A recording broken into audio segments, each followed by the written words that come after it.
Well, last week we went all the way south down here. It took a few hours driving, and it turned out that the rocket launch was cancelled. But it's back on today, apparently. So fingers crossed, we're actually going to see a rocket launch today. We're driving all the way back down to the same spot.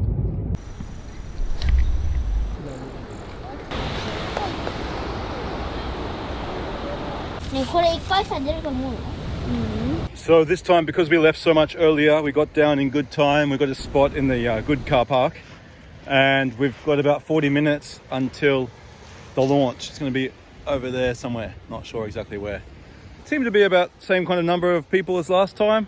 The sea's a lot calmer this time, so the kids have been playing down at the beach.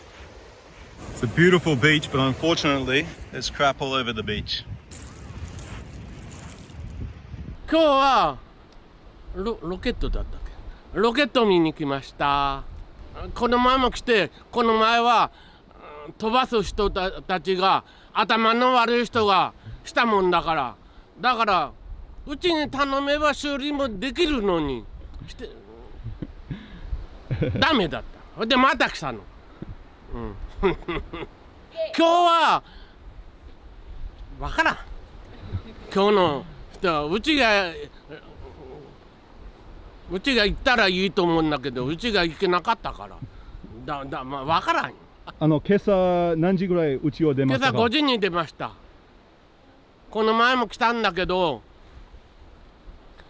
車を止めるところがなくて、困ったもんですよ。マミ可愛いことこら。シャカシャー。はい。また中止ですか？まだ中止。お父さん見てたんだ。レミ、今日何になったか説明してくれる？ビデオで。何？ロケットどうした？発注しなかった。どうして？壊れてたから。